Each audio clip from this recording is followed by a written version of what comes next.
Président Ball. Oui, monsieur le Président, Mesdames et Messieurs les rapporteurs, Mesdames et Messieurs les députés, je voudrais d'abord vous remercier, Monsieur le Président Brottes, pour cette invitation. Je voudrais très rapidement présenter donc le syndicat des énergies renouvelables. Donc, il s'agit bien de la seule organisation professionnelle du secteur des renouvelables qui rassemble la totalité des filières, qu'il s'agisse de la géothermie, de l'hydroélectricité, qui est bien une énergie renouvelable, de toutes les formes d'énergie solaire, de toutes les formes d'énergie issue de la biomasse, y compris donc la méthanisation.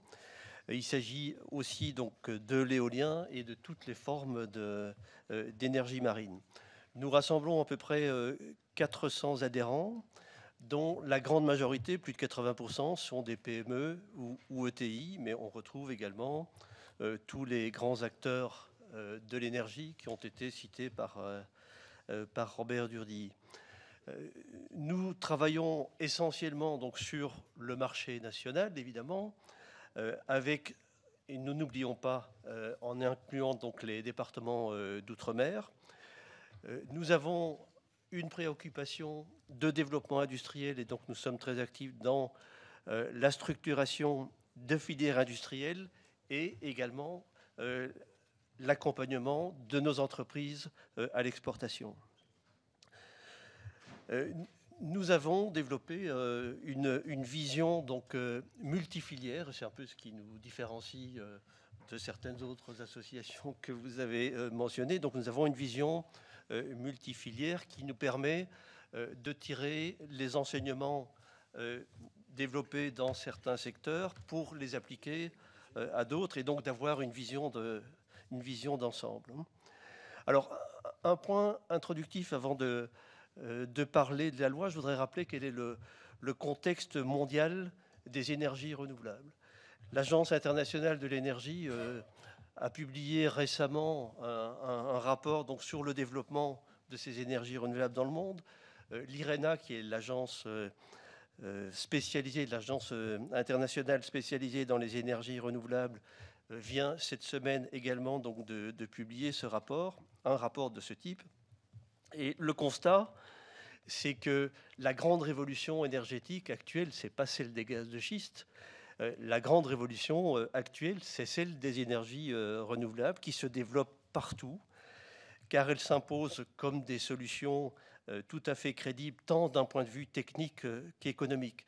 Malgré la baisse des soutiens publics donc, au développement de ces énergies renouvelables, elles continuent à se développer et à augmenter donc chaque année les puissances installées. Pour vous donner quelques chiffres, en 2013, il s'est installé 300 gigawatts d'énergie renouvelable électrique, principalement solaire et éolien, mais également hydraulique et biomasse, 300 gigawatts sur une année.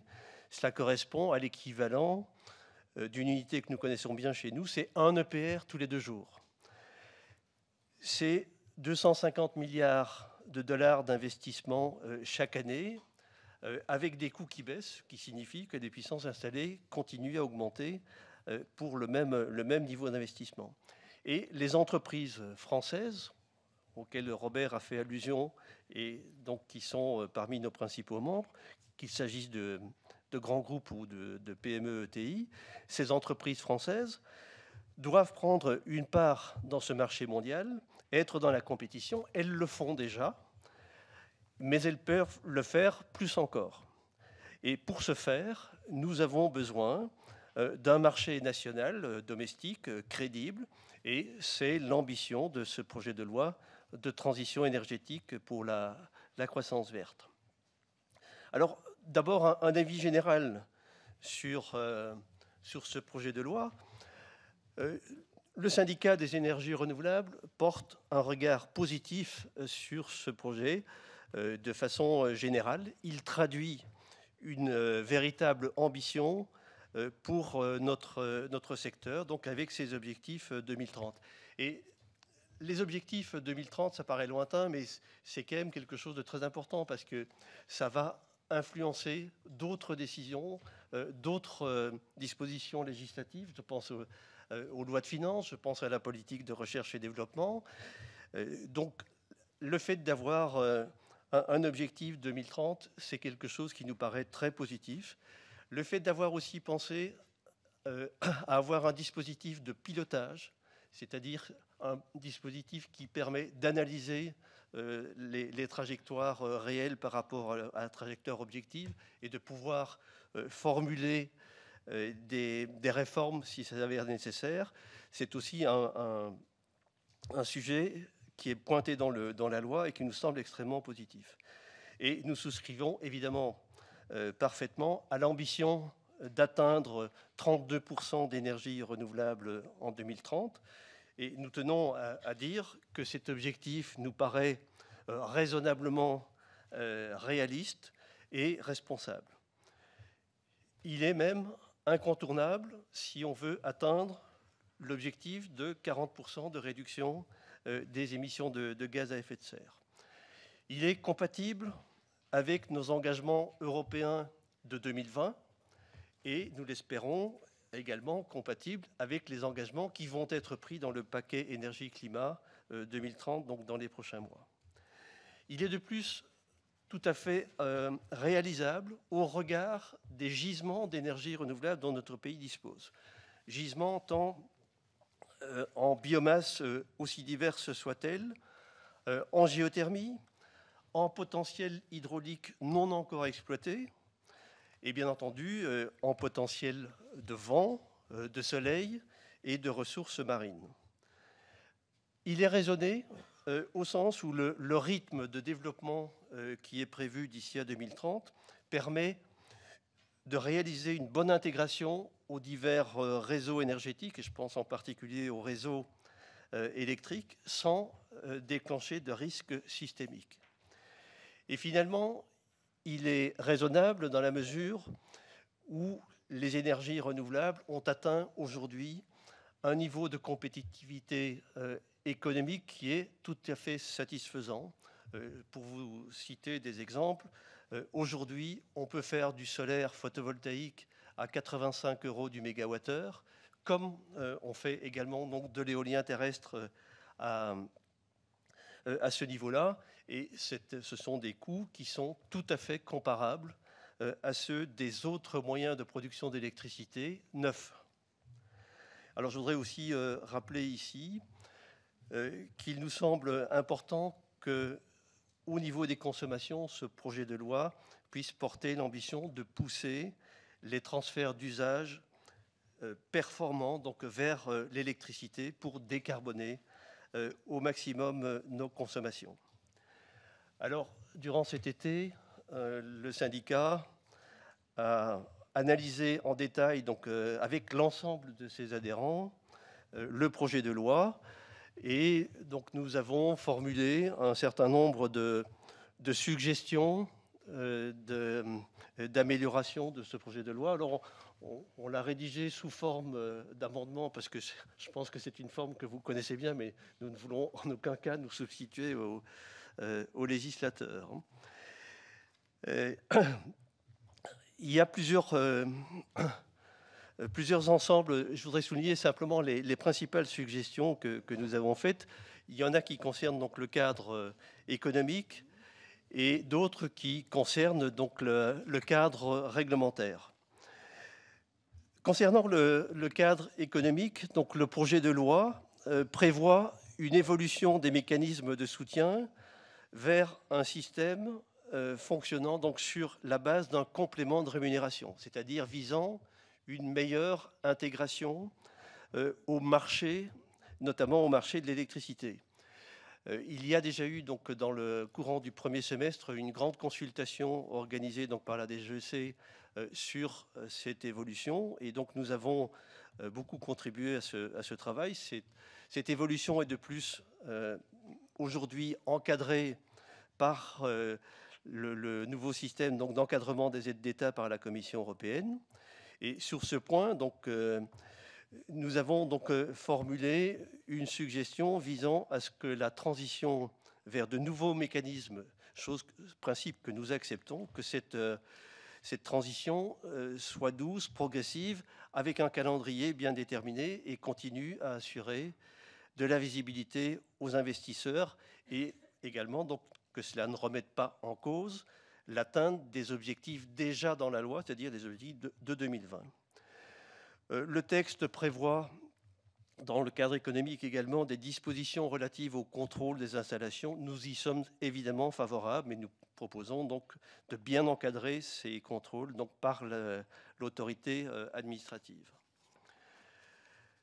Ensuite, il y a un chapitre extrêmement important pour nous, qui est celui du cadre réglementaire et de sa simplification. Dans le document qui vous a été remis, je vous suggère de regarder en page 23 parce que ça vous permettra de visualiser à la fois la situation actuelle et l'objectif que nous recherchons. Il apparaît réellement, quand on fait des comparaisons internationales, que le développement des installations de production d'énergie à partir d'énergies renouvelables est beaucoup trop long chez nous, donc 7 à 8 ans. La ministre Ségolène Royal a déjà affiché l'objectif de réduire d'un facteur 2 ces délais. Et donc, nous pensons que ce projet de loi doit pouvoir permettre cette réduction donc, des temps de développement de projets. Et c'est une nécessité. C'est dans la ligne du choc de simplification souhaité par le président de la République.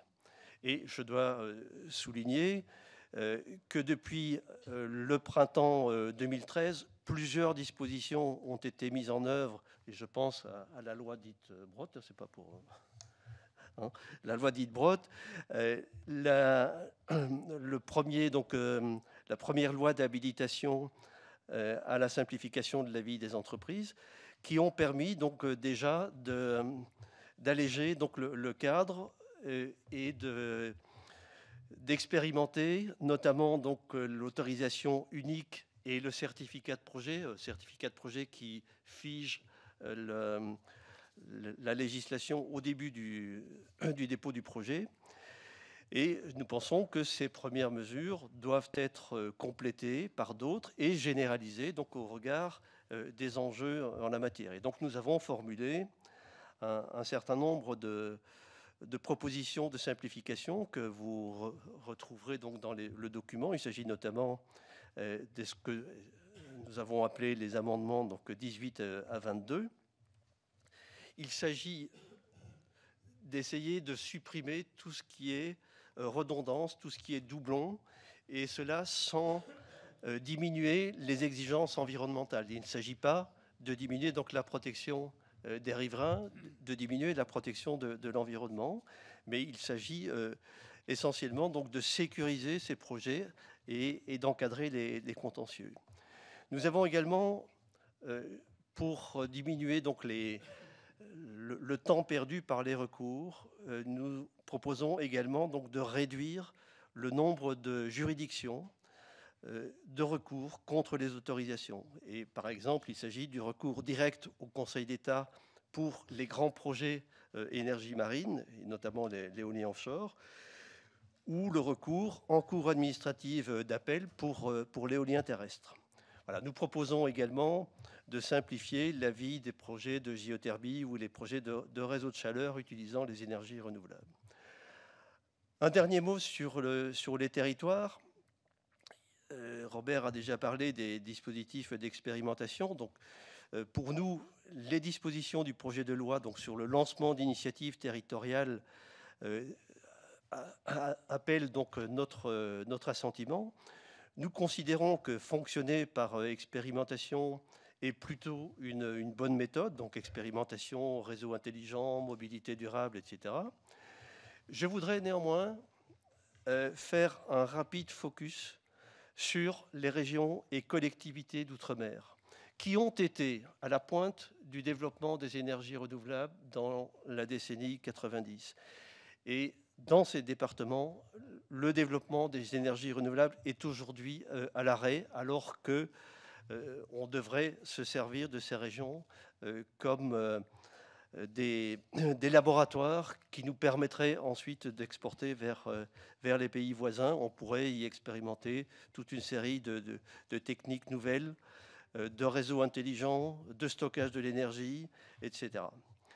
Et donc cette situation, qui est due à des règles techniques, aujourd'hui ne nous semble pas acceptable, dans la mesure où ces territoires, en plus, bénéficient de gisements énergie renouvelable extrêmement importants, et que dans ces territoires, l'alternative, c'est le tout pétrole agrémenté d'un peu de charbon. Je souhaite donc vraiment que ces territoires puissent bénéficier en priorité des expérimentations à grande échelle, concernant notamment donc le stockage. Et j'attire votre attention sur l'urgence de la situation dans ces départements. Sur les territoires, et c'est mon dernier mot, la mobilisation de la biomasse forestière est évidemment un enjeu territorial fondamental, car vous le savez, donc la chaleur renouvelable issue de la biomasse constitue donc la part la plus importante dans la production de chaleur d'origine renouvelable, donc sans vouloir pour autant négliger la géothermie, mais la biomasse aura la contribution la plus décisive dans l'atteinte de nos objectifs. Le gisement, il existe, il faut le mobiliser, et on peut éviter les concurrences entre les différents usages de cette biomasse. Je pense aux usages matériaux, les usages de construction dans le bâtiment. Voilà, je vous remercie de votre attention.